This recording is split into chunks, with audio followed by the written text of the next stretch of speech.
আমার তো একটা খুশি লাগতেছে যে আমাদের এক ভাই অ্যাগ্রো ফার্ম থেকে নারায়ণগঞ্জে সে একটা মহিষ পালতো, তার মহিষটার নাম দিয়েছে ডোনাল্ড ট্রাম্প। মহিষটার নাম দিয়েছে কি? Donald Trump. এই ডোনাল্ড ট্রাম্প বর্তমানে নেট জগতে ভাইরাল, শুধু বাংলাদেশে ভাইরাল না, পাকিস্তানের এক জাতীয় পত্রিকায়ও দেখলাম এই ডোনাল্ড ট্রাম্পের ছবি দিয়া তারপরে এটা ভাইরাল করেছে। এই মহিষটাকেও নাকি কোরবানি দেওয়া হবে। আমার তো বড় ইচ্ছে হয় এই ডোনাল্ড ট্রাম্পরে কোরবানি দেওয়ার জন্য যদি আমারে ডাকতো, আমি বিনা টাকায় গাড়ি ভাড়া দিয়ে ওরে কোরবানি করে আসতাম। কথা ঠিক না বাটিক? জোরে কন। আপনাদের ইচ্ছা হয় কি হয় না? জোরে কন, ইচ্ছা হয় কি হয় না? এবং আরেকটা মহিষ, আর এই মহিষটার পুরোপুরি একবারে মাথার চুল, ওর যে চোখের এবং চেহারার যে কাটিং, শরীরের যে বডি একেবারে কালারটা পুরা ডোনাল্ড ট্রাম্পের সাথে মিল আছে। আপনারা দেখছেন কি দেখেন নাই? আরেকটা মহিষের নাম দিয়েছে নেতানিয়াহু। এটা নাকি খুব পাজি, ডাইনেও গুতা মারে, বামেও গুতা মারে, সব দিকে খালি গুতা। ডোনাল্ড ট্রাম্প নামের যত মহিষগুলো আছে এইগুলোকে কোরবানি যদি আমরা সমাজ থেকে করতে পারি, সমাজ থেকে সকল বাতের সকল অন্যায় অবিচার বানের পানিতে ভেসে যাবে। কথা ঠিক না বা ঠিক? জোরে কর। আপনারা দেখেছেন সাম্প্রতিককালে আমাদের দেশের চুয়াডাঙ্গার এক ঘটনা।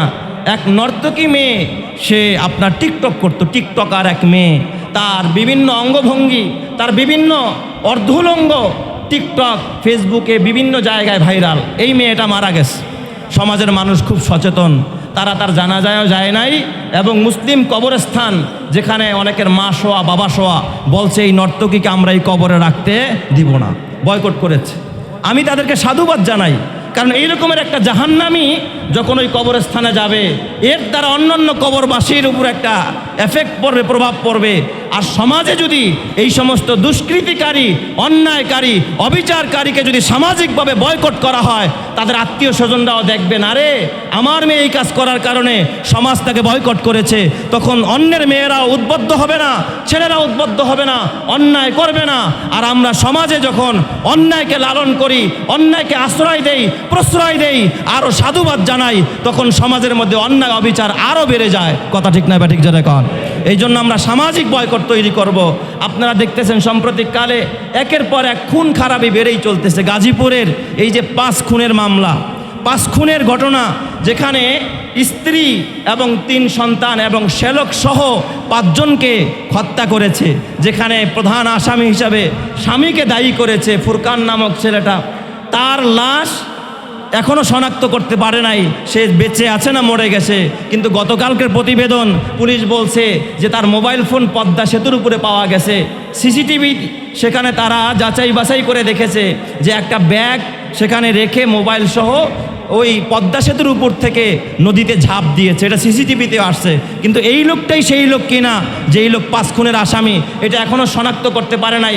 এখানে একটা সূক্ষ্ম ষড়যন্ত্র হতে পারে যে এই হত্যাটাকে অন্যদিকে ডাইভার্ট করার জন্য এই কাজটা হইতে পারে, এটা চক্রান্ত হতে পারে। কারণ এখানে কিছু রহস্যজনক বিষয়, এই প্রাইভেট কারওয়ালাইকে যে তাকে নামায়া দিয়া গেল, সেই কেন এই লোকটার পদ্মা সেতুর মাঝখানে নামায়া দিয়া চলে গেল? আর যদি সে নামতে এমনি যাত্রী হয়ে থাকে, সে যদি ঝাঁপ দিয়ে থাকে নদী থেকে, তাহলে তো এই বিষয়টা পুলিশকে জানানোর কথা ছিল যে আমার এক যাত্রী পদ্মা সেতুতে নেমে সে ঝাঁপ দিয়েছে, এটাই কেন করলো না? তাহলে এখানে রহস্যের একটা দানা বেঁধেছে। এই যে 5-5টা মানুষকে, আমার তো বিশ্বাস একজন বাবা হয়তো বা স্ত্রীর প্রতি রাগ থাকতে পারে, 2 বছরের একটা কন্যার প্রতি তো তার ক্ষোভ থাকার কথা নয়। শুনেছি যেই দিন মারা গেছে, মারছে, ওই দিন রাতেও নাকি সন্ধ্যার পরেই বাচ্চাকে কুলে নিয়ে দোকানে গিয়েছে, বাবা তাকে চিপস কিনে দিয়েছে। এলাকাবাসীরা এই তথ্যগুলোও দিয়েছে। সেই বাবা একটা কন্যাকে এইভাবে মারতে পারে না। আমার বিশ্বাস তাহলে এই ব্যাপারে কঠিন তদন্ত করা দরকার, এবং হত্যাকারীদেরকে বয়কট করা দরকার, দুষ্কৃতিকারীদেরকে বয়কট করা দরকার। আমরা যদি বয়কট করতে পারি, সমাজ থেকে অন্যায় অবিচার 7 সাগর 13 নদী পাড়ি দিয়ে পালাইতে বাধ্য হবে। কথা ঠিক না বা ঠিক? জোরে কর। কিন্তু আমাদের সেই প্রতিবাদের ভাষা নাই, আমরা সেই প্রতিবাদ করতে পারি না। আজকে বিশ্বমণ্ডল আপনারা দেখেছেন এই ডোনাল্ড ট্রাম্প এবং সেই মির্জা, আপনারা জানেন নেতানিয়াহু, মির্জাপুরের বাচ্চা, এই যুগের ভিতরে যারা মুসলমানদের উপরে একের পর এক এতটা নৃশংস হত্যা, একের পর এক এতটা মানুষের জান মালের উপরে আক্রমণ চালিয়ে যাচ্ছে, নৈরাজ্য কায়েম করছে জমিনে। আমার তো একটা খুশি লাগতেছে যে আমাদের এক ভাই অ্যাগ্রো ফার্ম থেকে নারায়ণগঞ্জে সে একটা মহিষ পালতো, তার মহিষটার নাম দিয়েছে ডোনাল্ড ট্রাম্প। মহিষটার নাম দিয়েছে কি? Donald Trump. এই ডোনাল্ড ট্রাম্প বর্তমানে নেট জগতে ভাইরাল, শুধু বাংলাদেশে ভাইরাল না, পাকিস্তানের এক জাতীয় পত্রিকায়ও দেখলাম এই ডোনাল্ড ট্রাম্পের ছবি দিয়া তারপর এটা ভাইরাল করেছে। এই মহিষটাকেও নাকি কোরবানি দেওয়া হবে। আমার তো বড় ইচ্ছে হয় এই ডোনাল্ড ট্রাম্পরে কোরবানি দেওয়ার জন্য যদি আমারে ডাকতো, আমি বিনা টাকায় গাড়ি ভাড়া দিয়ে ওরে কোরবানি করে আসতাম। কথা ঠিক না বা ঠিক? জোরে কন। আপনাদের ইচ্ছা হয় কি হয় না? জোরে কন, ইচ্ছা হয় কি হয় না? এবং আরেকটা মহিষ, আর এই মহিষটার পুরোপুরি একবারে মাথার চুল, ওর যে চোখের এবং চেহারার যে কাটিং, শরীরের যে বডি একেবারে কালারটা পুরা ডোনাল্ড ট্রাম্পের সাথে মিল আছে। আপনারা দেখছেন কি দেখেন নাই? আরেকটা মহিষের নাম দিয়েছে নেতানিয়াহু। এটা নাকি খুব পাজি, ডাইনেও গুতা মারে, বামেও গুতা মারে, সব দিকে খালি গুতা। ডোনাল্ড ট্রাম্প নামের যত মহিষগুলো আছে এইগুলোকে কোরবানি যদি আমরা সমাজ থেকে করতে পারি, সমাজ থেকে সকল বাতেল, সকল অন্যায় অবিচার বানের পানিতে ভেসে যাবে। কথা ঠিক না বা ঠিক? জোরে কর। আল্লাহ তাআলা আমাদের সকলকে অন্যায়ের বিরুদ্ধে এবং ন্যায়ের পক্ষে থাকার মরণ পর্যন্ত তৌফিক দান করুক। সকলেই বলি আমিন। আপনাদেরকে একটা মাসআলা বলে দেই, আপনি যখন কোরবানির পশু কিনতে যাবেন, যাওয়ার আগেই বাসার থেকে নিয়ত করবেন। বাসার থেকে নিয়ত করে যাবেন যে এই বছর যে আমি একা একটা গরু কোরবানি দিতেছি, এই কোরবানিটা আমার পক্ষ থেকে, আমার স্ত্রীর পক্ষ থেকে, আমার 2 ছেলের পক্ষ থেকে, এরপরে যারা জিন্দা আছে এদের নামটা আগে দিবেন। আপনার বাবা নাই, এরপরে থাকলে আপনি মৃত্যুর নামে দিয়ে দেন। এইভাবে 7টা নাম, যে এদের পক্ষ থেকে আমি পশুটা কিনতেছি, এদের নামে না, এদের পক্ষ থেকে আমি কিনতেছি, এদের পক্ষ থেকে আমি কোরবানি করব। পশু কোরবানি হবে কার নামে? আল্লাহর নামে। অনেক সময় হুজুর নাম পড়ছেন, কার কার নামে দিছেন, কার কার নামে কোরবানি দিছেন। অনেক সময় ছাত্র মানুষ, ও তো বুঝে নাই, ও তো যায় বলতেছে শব্দের আলী, হ্যাঁ অমুক তমুক নাম বইলা বাস জবাই একটা দিয়ে দিছে। তাহলে তো কোরবানিই হবে না, আপনার এই গোশত খাওয়া হারাম হয়ে যাবে।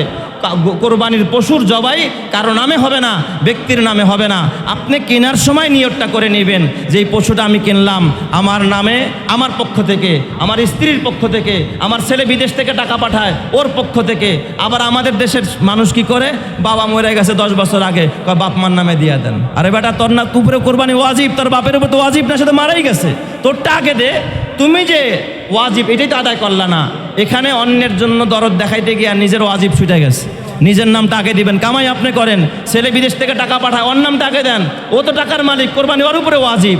এই নামগুলো বলবেন যে আমি আমার অমুকের পক্ষ থেকে এই পশুটাকে ক্রয় করলাম, বাস নিয়ত হয়ে গেছে। যেদিন কিনছেন এদিক থেকে নিয়ত হয়ে গেছে। ইমাম সাহেব নিজেও জানে না কার পশু জবাই দিলাম, কার পক্ষ থেকে দিলাম, ইমাম সাহেবের জানার দরকার নাই। আপনি যে কিনে আনছেন, এই যে নিয়ত করে আমার এই 3 জনের পক্ষ থেকে কোরবানির পশুটা কিনলাম, নিয়ত হয়ে গেছে। আর কোনো নিয়ত করার ইমাম সাহেবরে বলার দরকার আছে? কি বলেন, দরকার আছে? আল্লাহ কি জানে না? কাগজে না লেখলে আল্লাহ জানবে না? 7টা নাম লেখা আল্লাহর কাছে পাঠিয়ে দিতে হবে, আল্লাহ দেখালাও এই 7 জনের নামে জবাই দিলাম। নাউজুবিল্লাহ বলেন সবাই। হ্যাঁ, এইরকম দেখার দরকার নাই।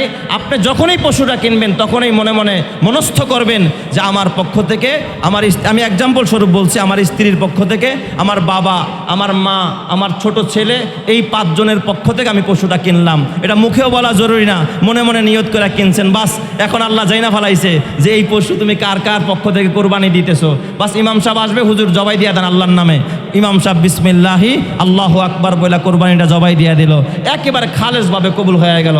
আর ওই সময় আপনি তাড়াতাড়ি করে গরুটারে বাইন্দা আপনি কাগজ নিয়ে ইমাম সাহেবের পিছনে গিয়ে দাঁড়ায় রয়েছেন, হুজুর এই 7 জনের নামে কোরবানি দেন। এখন ইমাম সাহেব যদি অতটা অভিজ্ঞ না হয়, অতটা দিনের ফতুয়া সে না বুঝে, ইমাম সাহেব তো পড়তে থাকবে 7টার নাম পড়া। ইমাম সাহেব মনে করছে সে বুঝে নাই, বা মুয়াজ্জিন সাহেব অথবা খাদেম সাহেব বা ছাত্র মানুষ সে বুঝে নাই, সে নাম পড়া লাস্টে দেখছে ইব্রাহিম, ইব্রাহিমের নামে দিলাম। বলেন কোরবানি হবে? কোরবানি হবে না। আল্লাহর নাম ছাড়া গায়রুল্লাহর নামে পশু জবাই দিলে কোরবানি তো হবেই না, বরং শিরক হয়ে যাবে। ওই পশুর গোশত খাওয়া হারাম, ওই পশুর গোশত খাওয়া যাবে না। কত বড় জঘন্যতম কথা! এই জন্য আমরা সাবধান হব, পারবো তো ইনশাআল্লাহ? আল্লাহ বুঝার তৌফিক দান করুক, সকলেই বলি আমিন। তো আমাদের নিয়ত, দিলের ইচ্ছা, এটাই হলো সবচেয়ে বড় আল্লাহর কাছে যেটা পৌঁছে। আমরা এই নিয়তটা এখন থেকেই পাকাপোক্ত করব। হারাম টাকা দিয়ে কোরবানি করব না। হারামের মধ্যে আরাম নাই। এই জগতে যারা হারাম উপার্জন করে, হারাম সম্পর্ক করে, হারাম পথে চলে, ওরা কোনোদিন শান্তি পায় না, দুনিয়াতেও পায় না, মৃত্যুর সময়ও পাবে না, কবরে গিয়াও পাবে না।